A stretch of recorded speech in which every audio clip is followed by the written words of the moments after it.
कार्य का प्रयोग किया और अपने दायित्व का निर्वहन किया। मिर्जापुर में अपना मतदान किया है मैंने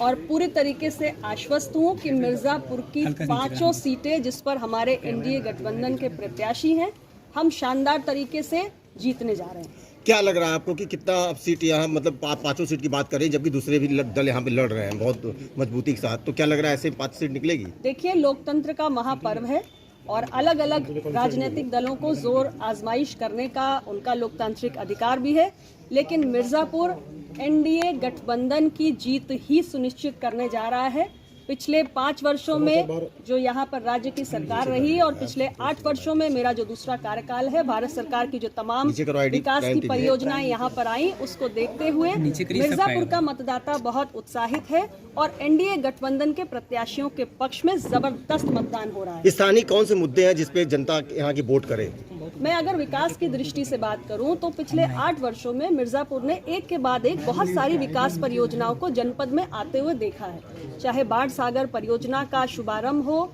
चाहे मिर्जापुर में मेडिकल कॉलेज का निर्माण हो, केंद्रीय विद्यालय का निर्माण हो, पासपोर्ट ऑफिस की स्थापना हो, एनएच की 4 लेनिंग हो, जल जीवन मिशन की शुरुआत हो, या सोलर प्लांट जो 75 मेगावाट्स का यहाँ पर माननीय प्रधानमंत्री जी के करकमलों से शुरू हुआ। तो ये तमाम विकास की जो गंगा है इस जनपद में पहुंची है और इसलिए हमारा वोटर उत्साहित है और एनडीए के गठबंधन के प्रत्याशियों को जिताने जा रहा है। ये बताइए, 9 जिले में आज चुनाव हो रहा है, तो क्या लगता है, पिछली बार तो काफी सीटें आप लोग जीते थे, इस बार कितनी सीटें जीत रहे हैं आप? इस चरण में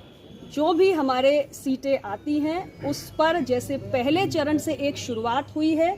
कि एनडीए गठबंधन के प्रत्याशियों ने बढ़त बनाई है, 7वें चरण तक आते आते हम और भी ज्यादा मजबूत हो चुके हैं और इसका एक बहुत बड़ा कारण है एनडीए की सरकार ने पिछले कुछ वर्षों में देश की राजनीति में एक परिवर्तन किया है, सरकारों की कार्य संस्कृति में एक परिवर्तन किया है। हम केवल शिलान्यास की श्रृंखला नहीं लगाते हैं, बल्कि हम विकास परियोजनाओं को लोकार्पण तक लेकर जाते हैं और इसलिए एक आम मतदाता के जीवन में एक सकारात्मक बदलाव ला रहे हैं और इसलिए आम मतदाता पहले चरण से जो बयार बहनी शुरू हुई है वो 7वें चरण तक आते आते सुनामी बन चुकी है।